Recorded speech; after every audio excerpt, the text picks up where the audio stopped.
Next on NCBA's Cattlemen to Cattlemen. We're celebrating the holiday season with some great beef recipes that are sure to brighten up your family gatherings. Plus, we'll visit an operation with a Christmas spirit all year long. And now, NCBA's Cattlemen to Cattlemen with host Kevin Oxner. Hello and happy holidays. I'm Kevin Oxner. Christmas is just a few days away, and we're glad you're taking a break from last-minute shopping and wrapping presents to spend a little time with us. Now, as a beef industry, we've got plenty to celebrate, especially with the way beef exports have been performing this year, which is well above last year's pace.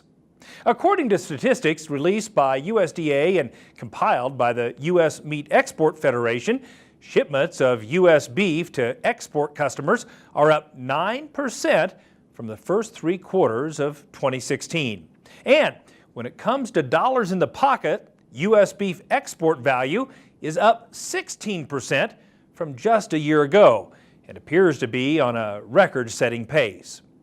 You can see that exports are a critical component of the continued profitability of the U.S. beef industry. We sent Cattlemen to Cattlemen reporter Russell Nemitz to Washington, D.C. to find out the latest on this important topic. Well, today we're lucky enough to be in the Russell Senate building up here on Capitol Hill talking about key legislative activities that are underway here in our nation's capital that have the potential to impact America's beef cattle producers. And we're in Nebraska U.S. Senator Ben Sasse's office here. And Senator, one of the big issues, of course, for the U.S. beef cattle industry, including organizations like the National Cattlemen's Beef Association, is trade. Yeah, I mean, trade is a win-win for everybody who's involved. Consumers on both sides win, producers win on both countries, on both sides of a border, and those people who are feeding the world by cattle ranching, that we got the best beef in the world and we need more export market. So we saw what happened when the administration pulled out of TPP. There was a mad scramble to fill that void in Asia. We need to make sure we don't do anything stupid around NAFTA and start talking like we want to pull out of an agreement that's been a bit win-win for all the countries involved, and obviously for producers in the breadbasket of the world. So what are U.S. senators like yourself from farm states like Nebraska doing back here on Capitol Hill to help, relay a message to the White House, if you will, about the importance of these trade agreements to American agriculture? So I don't talk a lot about the particulars of my conversations, but I literally talk to every single person important at the White House about this issue, and I try to persuade them. There's all sorts of people out there in the world for hundreds of years who've thought that somehow trade is a win-lose scenario, that it's a zero-sum game, and that if one country's doing well, another country must be suffering. That isn't how trade works. Trade is a win-win situation, and we need to make sure that voters and constituents and consumers in Nebraska and Montana and Indiana and across the nation know. But we also need to understand that policymakers often don't understand this stuff very well either. So in both the Article 1 branch here on Capitol Hill, the legislature, and the Article 2 branch, the executive, there's a lot of educating to do about trade. Last question, then I'll let you go. I mean, how important is it for groups like the NCBA to visit your office, have opportunities to visit with you one-on-one and also your team here in your office here in the nation's capital? Critically important. We have the leadership of the Nebraska Farm Bureau here in town today, and I learn a lot from these folks. And so that I benefit from that, but we also need cattlemen to be back in their states, spreading the message about how trade actually works, because we've seen a real migration in the last 24 months across the country. A lot of places that should understand the indisputable benefits of trade often have voters that are increasingly confused about it. In Nebraska, we've seen a lot of migration from pro-free trade views to more protectionist views that would really harm a lot of our families across the state and across the country. So we need our cattlemen here in Washington, and we especially need them raising the flag back home. We certainly appreciate your time, Senator, and keep up the good work for American agriculture. Good to be with you. All right, again, we're in U.S. Senator Ben Sasse's office from the great state of Nebraska. On the home front, NCBA and the Beef Checkoff are working hard this holiday season to ensure that when consumers hit the meat case, they'll choose beef. And joining us now with more on this topic is Susan Solorio, Senior Executive Director of Brand Marketing and Communication. Susan, thanks for coming to the show. Thanks for having me. Happy holidays. Oh, you as well. You know, it's a busy couple of weeks, and as we enter the holidays, tell us a little bit about the work NCBA and the Beef Checkoff is doing to promote beef. Absolutely. I mean, we're out there 365 days a year promoting beef, obviously, through Beef It's What's for Dinner. But the holidays are an exciting time for us as we start to transition with our new Beef It's What's for Dinner brand away from the stories of the people that raise beef, which is really where we started when we relaunched in October, and now transitioning more into the great taste and the memorable eating experience that beef provides. We know that's what families are searching for this holiday season, is they want those memories around the dinner table. So we're serving that up through our website, through some new creative advertising that you're going to see through our Facebook and our other social media properties. And then we also have a great partnership planned with Food 52, which is a food and lifestyle website. We know the holidays are expensive, and so we look for ways to really decrease our costs and not compete during the holiday season. Food 52 actually reaches more than 11 million people on a monthly basis. Wow. And right now we have some great content with them, including a short video series, 3 videos, one featuring prime rib. We know that's a favorite during the holidays. Another one featuring tenderloin and the different ways to cook tenderloin. And then another one featuring top sirloin, which is an economy cut, and trying to help people understand how they can cook a meal for 4 for just $40 this holiday season.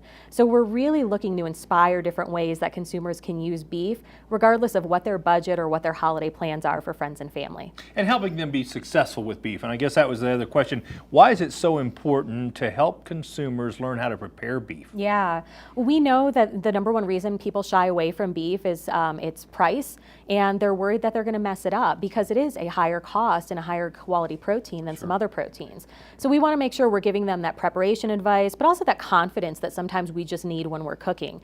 Right now, we're actually running a really fun series through our Beef It's What's for Dinner Facebook page called the 12 Days of Beef. Hopefully you've checked it out. And it's really a play on the 12 days of Christmas, but teaching people over 12 days how they can do everything from prepare beef to carving beef. And it's shot right here at our Beef It's What's for Dinner Culinary Center using our trained chefs. That's fantastic. Yeah. So you mentioned the Beef It's What's for Dinner website, and I absolutely love it.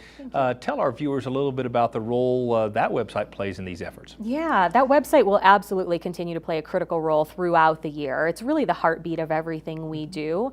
We're really that outside authority that consumers are looking for when it comes to beef, because we're not promoting just one cut or just one brand or just one label. We're really that unbiased authority. So right now, one of the fun things that we're actually doing as we head into the holidays is helping people search for find different ways that they can prepare beef when they're Googling or when they're on search engines, etc. So if you might be typing in, for example, Christmas dinner, then hopefully you're getting redirected to beefitswhatsfordinner.com to find meal inspiration with beef. That's fantastic, and I know you're making a full court press during this holiday season. But what about the other 365 days of the year? What are the kinds of efforts you and your team are doing then? Yeah, we just finished up a fantastic partnership actually with the Kroger Little Clinic. It is a wellness store inside of Kroger's that often employs registered dietitians. We worked with 9 state beef councils around the country, and we actually helped distribute more than 70,000 different nutrition and food and recipe brochures to consumers directly. And we also had a registered dietitian actually accompany them in store to help them shop and figure out which cuts to choose at the meat case. So we were really excited about that state-national partnership. It's really the core of our programming. Actually, as we head now past the holiday season, we're really excited about an upcoming partnership with Ibotta. You probably remember the great success we had with Ibotta. We talked about that last week. We sold more than 600,000 pounds of ground beef. Coming up now, as we head into January, we're actually doing a partnership with both Ibotta and Frito-Lay, obviously a huge consumer brand, and we're giving consumers $1 off a purchase of both beef and Fritos after they ultimately see some kind of educational content, maybe a recipe for Frito pie, let's say. And we'll show consumers how they can prepare beef and Fritos and ultimately use that as we head into the Super Bowl or the big game. The best part is that Frito-Lay is actually allowed to use the term Super Bowl in in-store branding efforts, whereas we're not technically from Beef It's What's for Dinner. So we're attaching ourselves to a big brand, helping producers' dollars go further. It's essentially a win-win or a touchdown for beef producers. I'm tired of all the focus on buffalo wings. Let's get beef at those Super Bowl parties, right? Yes. Fantastic. Thank you so much for coming and highlighting some of the great work you and your team are doing. Thank you. I hope to see you again soon, Kevin. Happy holidays. Thank you. Now remember, you can check out the new Beef It's What's for Dinner website for a great interactive experience.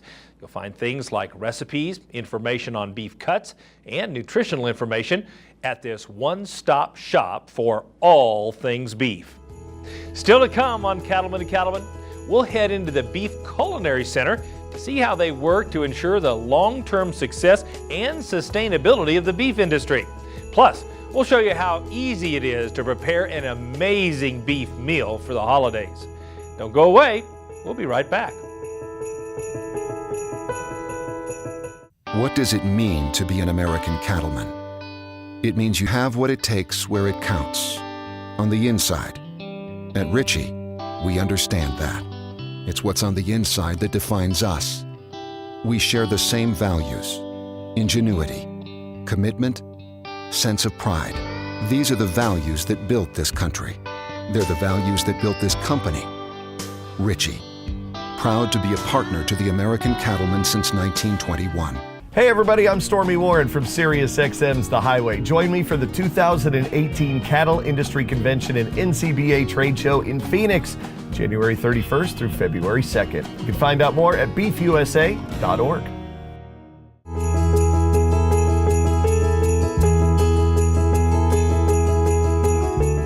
Welcome back to this special holiday edition of Cattlemen to Cattlemen. We're here in the Beef It's What's for Dinner Culinary Center, and with me now is Chef Laura Hagen. Laura, tell us a little bit about what goes on in this center. Sure. Well, first of all, welcome to the Beef It's What's for Dinner Culinary Center. This is where the culinary team weaves their magic. This is the consumer side of our kitchen. Yeah. So consumer side looks very similar, right, to home. I mean, obviously you wouldn't have 4 ranges probably in your home. Probably not. But this is what we do recipe testing on. Good. So most of the recipes that we do here in the kitchen are consumer recipes, yeah, and they will eventually end up on beefitswhatsfordinner.com. Yeah. So we have over 700 recipes up there now that we've worked on, and we're actually taking a look now at different recipes that we want to kind of put together going forward. So this is the testing area. The testers will come here and they will do a recipe from start to finish, and then they will get feedback. And then once the recipe is ready to go, it goes through an editing process. It goes through nutritionals, yep, which is a really important thing for us. True. And then it also goes into a photo shoot. So we get a professional photo, because people always eat with their eyes before they actually pick up their fork, right? I was going to say, there's some great shots on the Beef It's What's for Dinner website. Yeah, absolutely. We've been really proud of the photography that we've been doing lately. So this is the consumer side. This is where we do all of that type of work. And I was going to ask, I mean, it looks like this is what you'd find in home, but we also have something that looks a lot more like a restaurant to me over here. Tell me what you do, or why both sets of kitchen appliances. Absolutely. So this would be kind of our commercial side of our kitchen. And this is where we do food production. So we are constantly showcasing beef to visitors, to NCBA. And it's very important that we showcase beef in the best possible light. So all of these wonderful tools enable us to actually put out big meals of over 100 people, small meals, but we can also even do food service recipe testing. So like I mentioned in the other kitchen, we do consumer testing. We can actually do food service testing and use the same equipment that restaurants use on a regular basis in the back of the house. So that's kind of where we have food production going on. There's always a lot of activity. And it's important for us to kind of have both sides so that we can talk to retailers, we can talk to consumers, and we can talk to food service operators. Let's talk about outcomes for a minute. You know, I've had the opportunity to taste some of your great food when I've been at meetings here and so forth. But tell our viewers, what are some of the results of all the efforts in this kitchen? Well, this is really about showcasing beef to all those different audiences, right? We want more beef on the menu at a restaurant. We want consumers to have success with beef.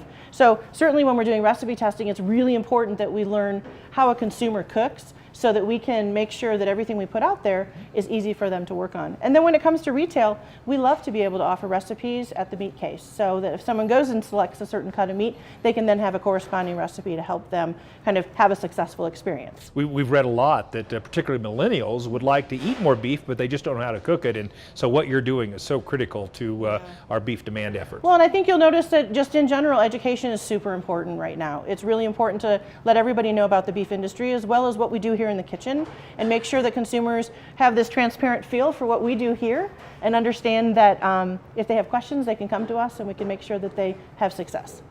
We're nearing the holidays. Do things get busy in this kitchen near the holidays as well? They get busy and then they slow down. Do they? All right. Which is kind of nice. Yeah. We do get a lot of calls around the holidays for people who want to have information on how to prepare or work with either a frozen roast or maybe a rib roast that they've just purchased. Right. We get also questions about people who don't want to invest in a rib roast and they want to have maybe an alternate cut. So we're able to offer those types of advice and make sure that people have a really good experience at the holiday season, because that's when you're stressed out and that's when you really want to know exactly what you're doing. Right. And so it's really important that we can give them educational tips and that type of thing to make sure that they do a great job. You may have already answered my question, but I was going to ask you, what is your favorite beef dish for the holidays?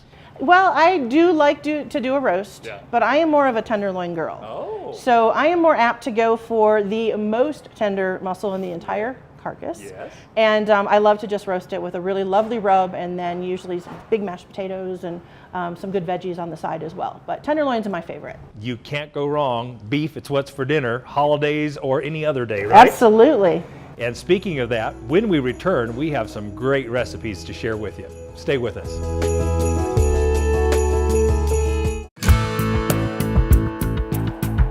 Public land issues are somewhat unique.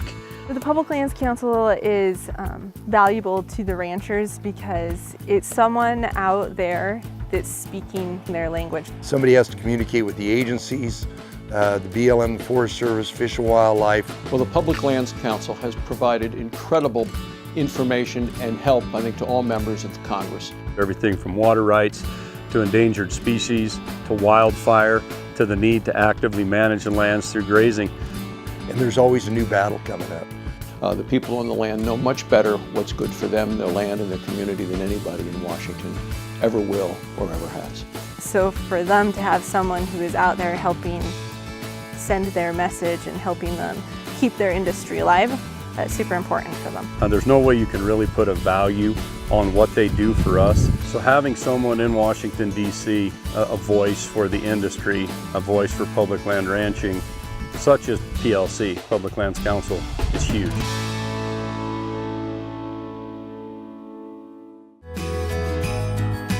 Hello, I'm Kevin Kester. I'm President-elect for the National Cattlemen's Beef Association, and I'm a California rancher. On behalf of my family to yours, I want to wish everybody a Merry Christmas, Happy Holidays, and a good New Year to come. Welcome back to this special holiday edition of Cattlemen to Cattlemen. Now, let's show you how easy it is to prepare a great beef dish. I'm here with Chris Tostenson. He's the manager of the Beef It's What's for Dinner Culinary Center. And Chris, we're nearing the holidays. We have lots of families coming over. And I understand you have a couple of appetizer recipes that actually incorporate beef. Is that right? That's right. You know, on Christmas Eve, my family does all appetizers for everybody to just kind of nibble and hang out, because this is a time to spend with family and socialize. So there's a lot of great beef appetizers out there that many folks might not be aware of. So before I get into demoing this appetizer, I'm going to talk real quick about a couple that are really quick and easy to prepare at home. Okay. This is a ground beef and kale queso fundido, something you can get started in the morning and just kind of snack on throughout the day or in the evening, throw it in the crock pot. And even some green in there to make me feel good about queso, right? You can feel good about queso, and That's there's kale in there, 100%. These are little Reuben bites, so a great little bite-sized take on a Reuben sandwich. Yeah. And now we can go ahead and move into our spicy beef bruschetta. So what this incorporates is some ciabatta bread, nice airy bread, toast up really nice. Some canned chipotle and adobo. You can find this in the grocery store. Sure. A little bit of salt and pepper, fresh avocado. We got some lime and a flat iron steak that I've kind of grilled off already. Fantastic. And this is really quick and easy to do. So I'm gonna do real quick is go ahead and cube my avocado. You bet. I like that good stuff. And is there a reason we're using flat iron steak instead of any other steak, or is any steak appropriate You for know, this? sirloin's really good for this. That's a little bit more affordable. New York strip is good. Flat iron's one of my personal favorites. It's actually the second most tender cut in the carcass. So I really enjoy that. And it's something, you know, that can hold up really well if you're entertaining. The folks are kind of just mingling around. One nice tip when you're juicing your limes is if you just kind of stab them with your knife a little bit, kind of break up some of those cells. That allows you to get all that juice out of your lime. Look at that. Got some green color there for Christmas. How appropriate is that, right? Right, and now we're going to incorporate some of that red. So that's just chipotle and adobo there. That's chipotle and adobo together. Okay, interesting. And that adds a little bit of smokiness, a little bit of kick to this. You're just going to mix that together then, huh? Yep, I'm going to mix it together. I'm going to mash that up. And you know, this is up to you. If you guys like a little bit more chunk in your avocado, you could leave it a little bit more chunky. Sure. I kind of like a little bit of chunk in there. Oh, yeah. Get that nice big bite of avocado. Great, yeah. So mix that up, throw in just a little bit of salt and pepper. Okay, that's just a mixture of salt and pepper, just kind of season it test, huh? Yep, just to season it to your liking. That looks fantastic. I'm gonna take some of this ciabatta bread here. You guys can, you know, pick this up at your local bakery. This is a great appetizer that you can serve warm. It can, you know, stay out room temperature. Let me get this out of your way here. You bet. And you're just going to cut those, what, about an inch thick or an inch they're about thereabouts? an inch thick. Okay. You don't want to get it too thick so it's really hard to chew. Right. But you also want a little bit of bite to it. So I'm going to cut this flat iron steak against the grain. Yep. That's going to help with the tenderness. Absolutely. And are you going to do this cold, or is this prepared while it's still warm, or how do you normally do this? You know, I normally do this just right when it's done resting. Okay, I'll go ahead and slice the steak up. it. So you can make this ahead of time, and the lime juice will kind of help preserve it a little bit. Yep. And it's really easy. So all you do is spread a little bit of that on there. Outstanding. You know, it's interesting because you're right. There's lots of appetizers, but so many of them incorporate other proteins, and I'm just tickled to see some appetizers that you guys have developed that really incorporate beef. Yeah, you know, and there's a lot of them on beefitswhatsfordinner.com. You can get a lot of ideas on there, way to do appetizers, and there's also you know, some tips on how to go ahead and turn, you know, some of your favorite dishes into an appetizer, whether that be, you know, utilizing a leftover pot roast or something along those lines. Wow. So that's it. I mean, it's really quick and easy. That? You know, a lot of that work you can do ahead of time. Great little bite-sized, fun little appetizers. Absolutely delicious. Thank you so much for coming and sharing that with us. We Thank really you so much appreciate for having me. Really appreciate it. Yes. And when we come back, we've got a great prime rib recipe that's sure to be a hit at your house. Stay with us. We'll be right back.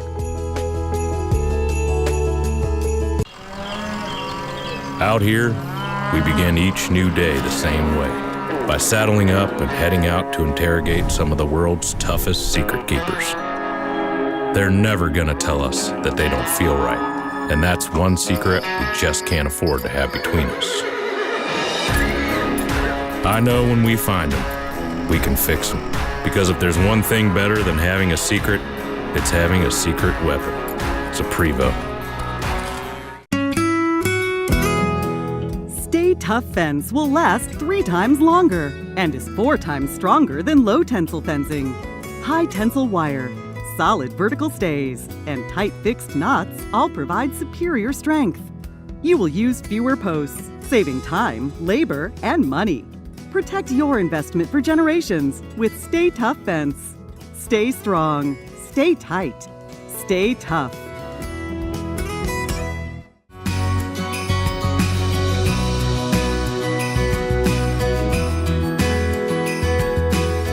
Welcome back.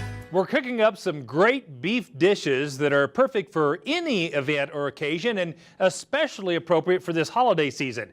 I'm with Chef Dave Zinno of the Beef It's What's for Dinner Culinary Center. And Chef Zinno, I understand we have a wonderful prime rib roast to talk about today. We certainly do. This is a boneless rib roast. It's a 3 rib. Yep. One of my favorite cuts, especially at the holiday time. It's a great Christmas dinner, isn't it? Absolutely, absolutely. Or a weeknight dinner as well. You know, absolutely. Working for beef, I can eat it more than once. But one of the things that I hear people talk about, though, is this is an expensive roast, right? It is an expensive roast. And people don't want to screw it up. So you're going to help us make sure we don't screw up this expensive piece of meat, right? That's correct. And the first thing you want to do is you want to have a rack like this in a roasting pan. Okay. And place the roast on it so the air circulates around the roast and it cooks evenly. Super. And my biggest recommendation for making something that looks difficult very easy is a oven-proof thermometer. And what you can do with this thermometer is you can set it for the temperature you want to pull it at. Okay. You can set the timer for it. Plug the probe right into the roast. Center of the roast, okay. Put the roast in the oven, 350-degree oven, for about 2 1/4 to 2.5 hours for medium rare, or to medium doneness. And what you want to remember is that when we pull the roast out of the oven, we want to let it rest. Like I have this one here resting. Gotcha. And if you don't have a nice rack like that, you can take some aluminum foil, wrap it up, and use it as a... Never seen that done. That's an outstanding as a roast. idea. Yeah. So what we've got here is a simple rub that we're going to do. That's your basic steak seasoning. Okay. This is some dried rosemary. Oh, yeah. Oops, and Dijon mustard. We're going to stir that together. So that's just Dijon mustard as the base, and then we adding the steak spices. seasoning Sure. and the rub. Very simple. We in the Culinary Center like to make your lives easy, not difficult. Yeah. Then we take this rub and then just kind of put it all over the roast. Yep. And you're going to want to evenly cover that entire roast we with could that. do it with a spoon. Okay. Or if you're wearing gloves like me, you can kind of go like that. And get it on all sides of the of the roast. Now that one doesn't look like it has much fat on it. I've always heard that you need to keep the fat cap up. Is that right? That's correct, because what the fat's going to do, it's going to drip down into the roast. Okay. Giving you a very tender beef eating experience. Fantastic. All right, so we've got our rub made. We've got our roast ready to pop into the oven. The next thing we're going to do is make a sauce. Oh wow! And we're going to use some whole cranberries. Whole cranberries, very nice for the time of the year. Sure. We've got some water. Okay. So it was 3 cups of cranberries to 2 cups of water. Gotcha. And then we're going to add some honey. Oh wow! In there, and that's going to take the honey's going to kind of compete with the tartness of the cranberries. Cranberry, sure. Yeah. To kind of sweeten it up. And we cook this. We'd bring it to a boil. Okay. And then let it simmer. And what we're going to finish with is, where'd it go? Here it is. Oh, there it is, right over there. Some Dijon mustard. Oh, you're going to put Dijon mustard in that? Yeah, as well. So the sauce will kind of play off the rub, and it all come together nicely. Wow. And you're going to cook this for how long, did you say? We're going to bring it to a boil and then let it simmer for about 15 minutes until the cranberries start to pop and blister a little bit, and it gets to a syrupy consistency. Oh, look at that! Like this, and this is our finished product right wow. here. And you just serve it on the side, or you pour it over the roast, or what do you recommend? Well, you know what? I think if we did a little something like that. Oh, like that! Wow. That would really pretty things up, don't you think? Wow, that does look nice. Wow. Yeah. And it's really, once it all comes together, it reduces down, tastes really, really, really good. Yeah. So. And typically, again, just to remind people, how long are we going to want to let this rest before we serve it? About 10 to 15 minutes. If you want medium rare, which is 145, you want to pull it at about 135. Let it rest. All the juices will go back to the center. Mm-hmm. You wanted it at 160, which is medium. We'd pull it at 150. Fantastic. Same deal. And just as an aside, you said you got this. This is all one prime rib roast. Is that right? We bought it at a big box store, and we cut 3 ribs. So if you want to think, economics, it's always better to buy in bulk. Yeah. Save them, freeze them, and pull them out for that family occasion or that any day occasion, like I said. Thank you so much for coming today. This is our absolute go-to for Christmas. We love a prime rib roast for Christmas, and thank you for coming and sharing with us a few tips on how to make sure that's an enjoyable experience for everybody. You bet. Thank you, Kevin. Yes. Now remember, for this and other outstanding beef recipes, visit the website beefitswhatsfordinner.com. Still ahead, we'll check in with cowboy poet Baxter Black. Stay with us. No matter what job I've got to do, my John Deere 5E tractor can do it all. Whether I'm cutting, moving feed, or building a fence. Using my 5E means my work gets done faster at a price I can afford, and that works for me.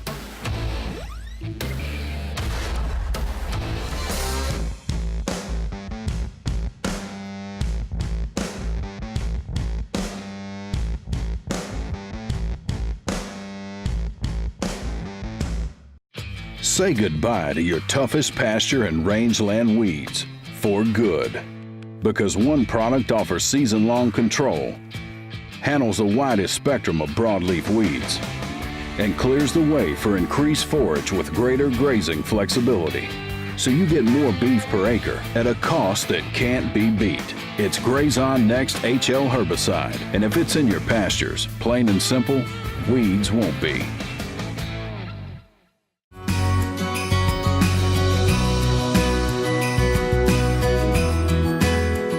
Welcome back to this special holiday edition of Cattlemen to Cattlemen.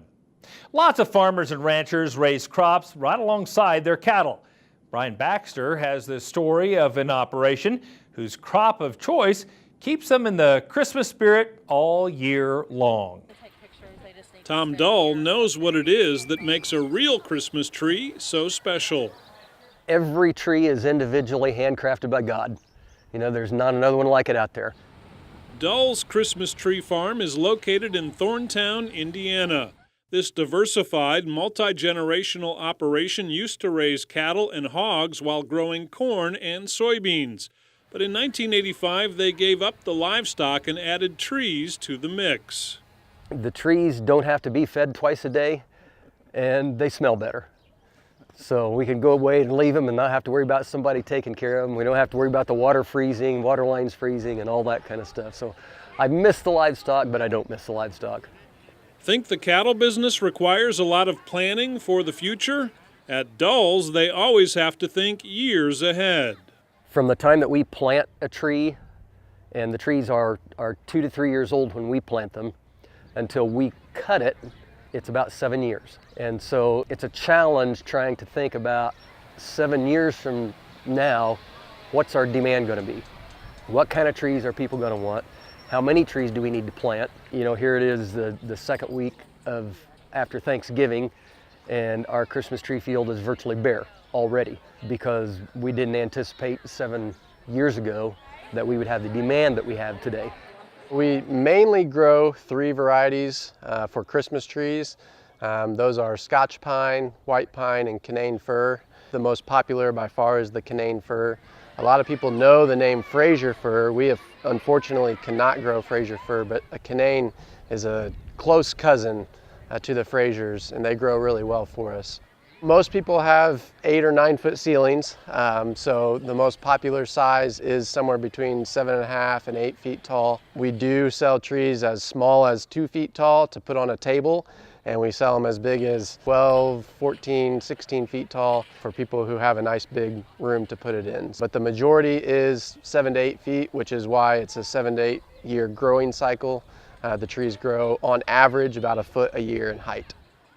Altogether, the Dulls have around 45 acres of Christmas trees growing on the gentle slopes around the farm. Over the years, they've branched out into other holiday-related areas and added loads of entertainment options for kids. For many, it's become a holiday tradition to visit Dulls and hunt for a tree in this family-friendly environment. We greet them when they come out of the parking lot. We have greeters that greet them. We provide everything that they need except their opinion. They have to bring their opinion with them, but we'll provide the saw and the cart. And then once they select their tree and bring it back up to us, then we will trim off any basal branches so it's got a nice handle to put in the tree stand. And then we'll shake it, we'll bale it, and we'll tie it on the car for them and send them on down the road. At Dulls, they have a couple of other great traditions. Each year, the farm donates to Trees for Troops, which sends a little bit of Christmas spirit to military families serving overseas. Also, they have one day a year when they bring in some extra furry staff members to help pull trees out of the fields. Today we have Dog Day going on. We've got a dog rescue club that comes and brings some of their big Newfoundland dogs out to pull some trees for people, and they use it as a fundraiser, and we use it to bring out a bunch of dog lovers, so it makes for a good day. That's one of the most common questions we get before the season opens. What day is Dog Day? When are the dogs going to be there? And so that's it's become really popular. At Dulls Tree Farm, Christmas isn't just a season, it's a way of life. And they love sharing the spirit of Christmas with their customers and encouraging them to pass down the tradition of finding the perfect Christmas tree with future generations. That's kind of our goal, is to not just sell a Christmas tree, but is to sell an experience that families are going to remember. A lot of people think we sell Christmas trees, but we don't. We sell the experience. You know, when people come to get their Christmas tree, they experience a whole other array of emotions and things that go along with that as well. Our tree farm motto here, with a name like ours, is brighten up your Christmas with a real dull tree. Reporting from Thorntown, Indiana, I'm Brian Baxter for NCBA's Cattlemen to Cattlemen. There are several can't-miss events during the Cattle Industry Convention and NCBA Trade Show, including the Cattlefax Outlook Seminar. And joining us now with a preview is Dwayne Lenz from Cattlefax. Dwayne, for those people who may not be as familiar with this event, give us an overview. You know, it's a great event, Kevin. We're going to have in a big room. We're going to fill the room up. We do every year. We're going to talk a lot about markets, what's going on. I think people like it because during the rest of the day, they're going to go into policy and politics. And this one, we're just going to sit back and talk about the market and what's going on, some big trend industry things going on. So it's a fun session. So specifically, what kinds of things do you talk about during that session? Yeah, you know, it's a market outlook session. So we're going to talk about supplies, what's going on there, demand, both internationally and here domestically. You know, things like, is China going to enter the marketplace? What do we see? How's that going to affect prices? One of the highlights is that we have Dr. Art Douglas, meteorologist that we have on retainer. He comes in and he's not going to give you a market or a storm outlook for next week, but long term, what's your country going to look like this summer? It's going to be hot, dry, cold, wet. What can you expect there? That's always really well received by the audience. It really is. It's a great session, and I don't want to steal your thunder for that week, but I do want to ask, can you give us a little preview of what you sense will be coming to us in 2018? Yeah, I think overall it's going to be a positive message. You know, we all know that there's going to be more supply out there. I think that's a given. So, you know, it's going to be up to demand. Is demand going to hold up or get better? Are we going to lose some demand? And you know, that's going to set the tone for profitability. I think cow-calf producers will remain profitable, maybe back off a little bit from the profitability they noted here in 2017. Yeah, we've had some good surprises this year, nice. haven't we? Yeah. And so how can producers take what they learn in this session and really apply it practically to their own operations? Yeah, that's a good question. I think it's, you know, we're not going to talk about what the market's going to do next week. Yeah. It's a long-term planning session for people. They can sit back and have to go into your lender and talk about the next 2 or 3 years. You can take this information with you and say, this is what I heard. You know, if you're a cow-calf producer and you're thinking about maybe retaining a few more heifers, is now the time, or is it time to start culling cows? Is it market as good as it's going to get? Let's get out of here. Stock or background or cow-calf, if you want to retain ownership into a feedlot, will that work for you? So a lot of those long-range questions can be answered in this kind of a session. You can just get some information to make those decisions, right? Mm-hmm. Yeah. So for folks that may not have ever been to one of these sessions before, tell us what kind of feedback do you get from people who attend this year after year? Oh, people love it. You know, it's early in the morning, on Thursday morning. It's a high energy session. There's a lot of people, a lot of stuff going on. We do a little handout that people can take home with some of the highlights so they don't have to try to memorize, so they can take that back with them, study a little bit. You know, people enjoy just coming in, I think, and as I said, not worry about the policy and politics. Just what about the market? What's going on in my industry? How can I learn from it? People really enjoy it. It's a great investment of time, I can tell you that for sure. Thank you. Thank you so much for coming, and we'll certainly look forward to hearing more during convention. Great. Now, don't forget, the Cattlefax Outlook Seminar is bright and early on Thursday, starting at 7:30 a.m. sharp. It's always one of the best attended sessions at convention and provides valuable information for the year ahead. Find out more and get registered for the convention at the website ncba.org. When we return, it's time for another visit with our good friend Baxter Black. Stay with us. We'll be right back. Hello everybody, Stormy Warren here from SiriusXM's The Highway. Join me at the 2018 Cattle Industry Convention and NCBA Trade Show in Phoenix, Arizona. Come explore over 6 acres of displays for more than 350 companies during the best cattle industry trade show. Plus, you can have some fun with my friend comedian Bill Engvall at our exclusive Cowboy Comedy Club. So blaze a trail to Phoenix, January 31st to February 2nd. Find out more at beefusa.org. Ladies and gentlemen and followers of cowboy humor, in a moment of weakness, I, Baxter Black, have written another book. I appreciate it. Its title is Scrambled Wisdom. Almost isn't is it? Which almost makes sense. Well, our almost Christmas buy 2 get 1 free offer does make sense. Call 800-654-2550 or online at baxterblack.com.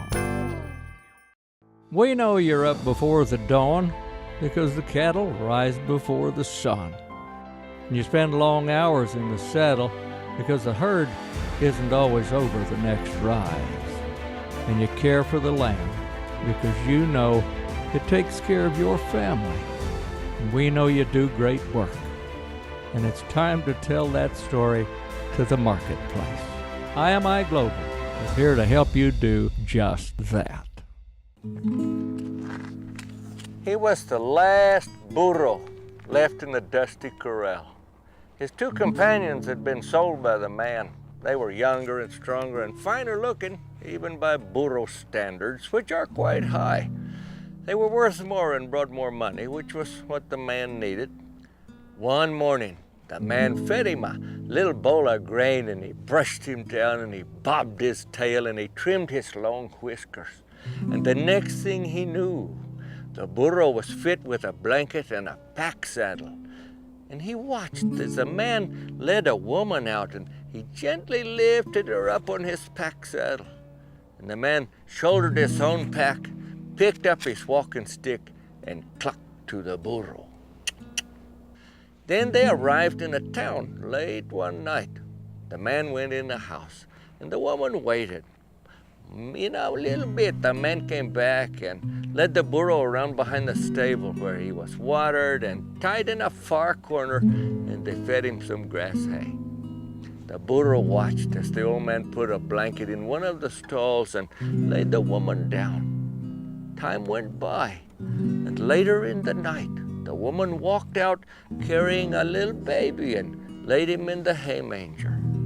The burro slept, as old men do, with one ear cocked.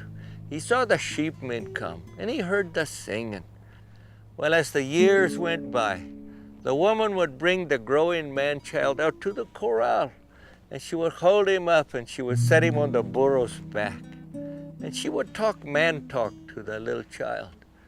And when the burro got too old to work, the man-child would come, and he would stroke his nose and give him a little handful of grain. One day, the burro could no longer get up, and he became very scared. And the woman and the grown young man came out to the corral, and they held his head in their laps, and they patted his rough coat, and they stroked his soft nose. And finally, the burro closed his eyes, and he felt a teardrop on his face. And it was the last thing he ever felt. This is Baxter Black from out there. Thanks, Baxter. We always enjoy our visits with you each and every week. Looking for a great Christmas gift idea? Joining us now is Tiana Snyder, NCBA's Manager of Registration and Meetings. Tiana, the convention is only about a month away, and it seems to me that a convention registration may be just the perfect gift for that special cattleman or cattlewoman in your life. How can they do that? Kevin, I am so glad that you brought that up. I completely agree with you. I think the gift of convention is a timeless gift. It's a great experience for any attendee. We try and make it as easy as possible for individuals to become attendees of our show. Okay. They can visit the website at ncba.org and follow along for the convention and events links. And register directly on site there. You can call us here at the NCBA office and we'll get you squared away, or you can also chat online with our customer service team. Lots of ways to do it, and remind folks what all is included in a registration. We have so many different registration options, and even more this year than we have ever had before. So we have full registrations, and that includes basically everything at the show, minus just a few things: the pre-ag tour, PAC, Cattlemen's College. So a full registration includes our general sessions, the evening events, access to the trade show lunches, and then this year we've added a new education package. So it's a full registration plus the famous Cattlemen's College at truly the best rate that you can have. If you aren't able to join us for the entire week of the show, you can opt for daily registrations that start from Tuesday all the way to Friday, and then we also have trade show only registrations. So what if people wait until the last minute? So tell us more about those options. Sure. So we know as farmers and ranchers, you don't always know what it's going to be like in the next month or so. So you can actually register for our event on site at convention. Again, we try and make it as quick and simple as possible for our attendees. But yeah, registration never closes. You all have made a great schedule for this year's event. What are you looking forward to the most? It's so hard to narrow it down, but I personally am looking forward to the pre-convention ag tour. This is back by popular demand. So that actually begins on Monday night with a dinner, and then Tuesday we're visiting many different stops in Phoenix and around Arizona. We're gonna check out some dairies, a cotton farm that's raised by a local family, and then we're also going to go to an olive mill, Queen Creek Olive Mill. Interesting. So I'm really looking forward to that, and then I personally am also extremely excited to see Ree Drummond, the pioneer woman. She's not only inspirational in her cooking, but she's also an inspirational woman in the agriculture industry. Absolutely. It'll be a great week, so I hope people get online or give you a call and get those Christmas presents ordered. Absolutely. Thank you so much. Thank you. We invite you to blaze a trail with us to Phoenix for the Cattle Industry Convention and NCBA Trade Show. The 2018 convention runs from January 31st through February 2nd. Don't wait. Sign up today. Go to ncba.org for all the details. We'll have more Cattlemen to Cattlemen right after this. Stay with us. Hi everybody, Russell Nimitz here, inviting you to pack your boots and join me here in sunny Phoenix, Arizona for the 2018 Cattle Industry Convention and NCBA Trade Show, January 31st through February 2nd. As always, the convention will be packed full of informational and educational workshops, the huge NCBA Trade Show, plus outstanding entertainment like the Cowboy Comedy Club featuring comedian Bill Engvall. I'll be there and I hope you'll join me. Let's blaze a trail to Arizona by visiting beefusa.org.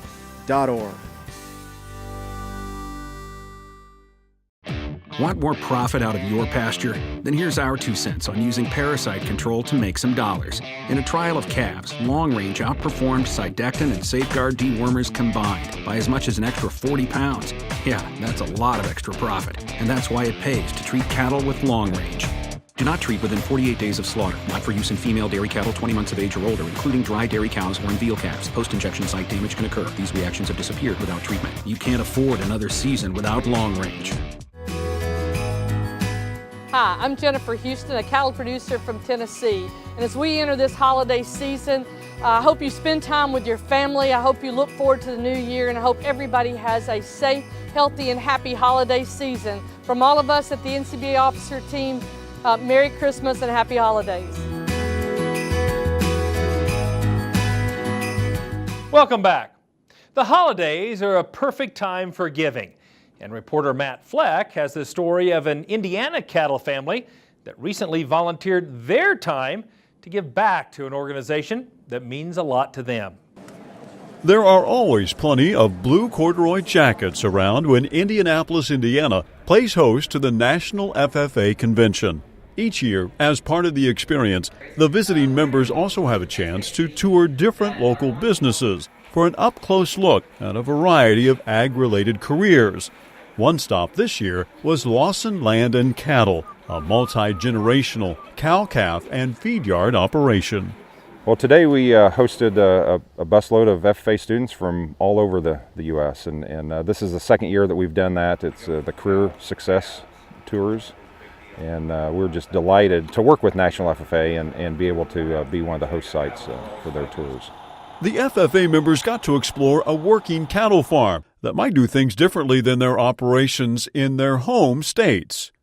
Whenever I travel anywhere, whether it's with National Cattlemen or wherever, I always want to see what agriculture is like in that state. And so I think it's important for us here in Indiana to be able to showcase our agriculture and be able to give the kids an experience that's different from where they came from. We like to talk about our monoslope barn because it's kind of a new and interesting way to feed out cattle, especially since all the cattle are inside. And then we also like to talk about our cow-calf operation because it kind of ties in, I guess, because they are cattle, but how we can tie them in and have some diversity other than just a feedlot. We've been learning about like safe practices of like how to handle the cows and stuff like this, and we got to see how they actually put it into practice instead of just learning about it in a textbook. We got to actually see it being put to use. Lawson Land and Cattle often hosts educational tours and workshops. and the Lawsons are former members of FFA, so this event was an opportunity to give back to an organization that means so much to their family.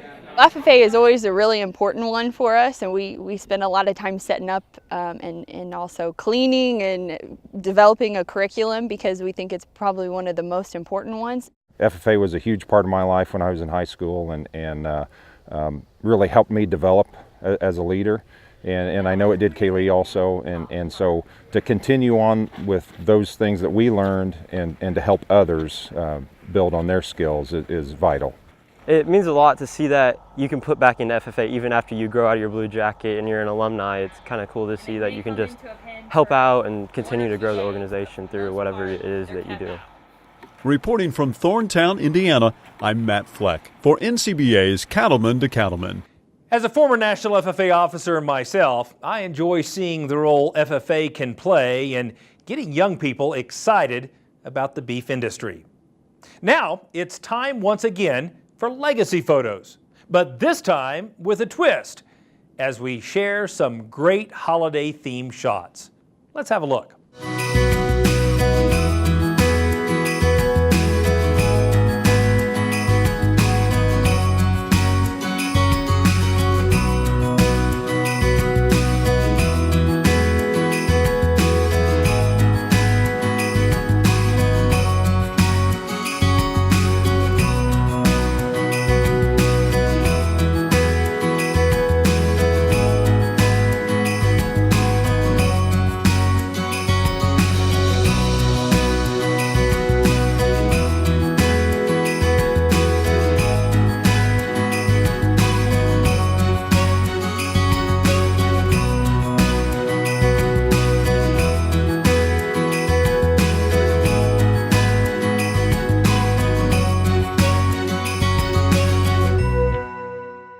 Well, that's our time for this week's special holiday edition of NCBA's Cattlemen to Cattlemen. Thanks so much for watching. We want to wish you and yours a very Merry Christmas. May God bless you during this season and throughout the next year. We'll see you again next week right here on RFD TV.